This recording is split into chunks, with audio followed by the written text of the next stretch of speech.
کے انس بن مالک نے آ کے حضور دی بارگاہ عرض کیتا یا رسول اللہ قیامت دی دیوار میری شفاعت فرمے سجا. سرکار فرمایا انا فاعل اسائی شفاعت کرنی ہے بیا کیا کرنی ہے. صحابی عرض کیتا یا رسول اللہ وعد دسو قیامت دی دیوار ہو سو کتھا تو کو تلاش کتھا کروں. میں حیران ہویا میں کہ صحابی رسول ہوئے نمازاں بھی حضور دے وچوں پڑھ دے ہوون سر تے دستار بھی بدے ہو سن داڑھی شریف بھی ہو سی نیک اعمال بھی ہن بات بھی حضور دی بارگاہ جائے بیٹھے حضور شفاعت کرے سو کے کہنا. میں کہ تورے کو نمازاں بھی ہن روزے بھی ہن حج تے زکاتاں بھی ہن بات حضور دی بارگاہ جاون دی کیا لوڑ. تے صحابی رسول نے زبان حال دے نال جواب ہی دتے اے سارا کوئی قبول ہی اوے دسی کہ سونا راضی تھی بیا دا.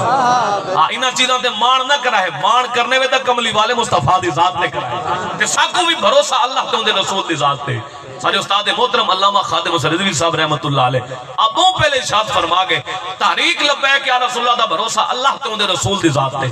بس بھاویں سارا زمانہ سارا دشمنی کیوں نہ بن کھڑے بھاویں مولوی تے پیر تے بھاویں ادارے تے بھاویں سارا سیاسی پارٹیاں سارے دشمن ہو ملنا ساگو کوئی پرواہ نہیں کیونکہ سر کو آسرا کملی والے مصطفیٰ دا ہے. تے پیر میرعلی شاہ تاجدار گولہ پیر سید میرعلی شاہ رحمت اللہ علیہ فرما گئے آپ نے فرمایا جڑا حضور دی ختم نبوت دا کم کریں دے نا ان دی کنڈ دے ہوتے رسول اللہ دا ہاتھ ہو دے. میں حیران ہویا میں کہ یار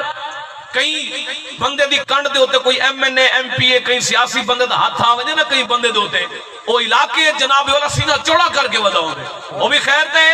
کئی کو جناب والا اپنے نال بان واسطے بھی تیار نہیں ہوندے اتنا غرور تے تکبر چاہے دے. بھئی کیا مسئلہ ہے یار میرا ڈائریکٹ وزیر اعظم نال رابطہ جو ہے میری کانڈ دے ہوتے ایم این اے تے ایم پی اے دا ہاتھ تھے میری کانڈ دے ہوتے جناب والا چیئرمین دا ہاتھ تھے. میں کہ جن دی کانڈ تے M N A M P A دا ہاتھ آوے او تا سینہ چوڑا کر کے ٹورے تے جن دی کانڈ تے حضور دا ہاتھ ہوئے سبحان اللہ او کہیں دے کو ڈر سکتے جی وہ ہی راہ کو چھوڑ سکتے. حقیقت ہی آئی وے تحریک لبیک یا رسول اللہ دے جڑے حضور دے غلام ہیں نا محمدی شیر جا جا تو نظر ودے آنن انہاں کو نہ روکیا ون سکتے نہ انہاں کو دبایا ون سکتے. اس جان تا دے دے پر سونے دا نہ انہیں انداز نال گھندن نہ صحیح زمانہ بھی گواہی کھڑا دیندا ہو یار لبیک اللہ جلے حضور دا نا گھندن مزہ آوے دے. سبحان اللہ اے حقیقت دے سنا پیا اے ختم نبوت زندہ باد زندہ آباد لبیک لبیک لبیک یا رسول اللہ لبیک لبیک لبیک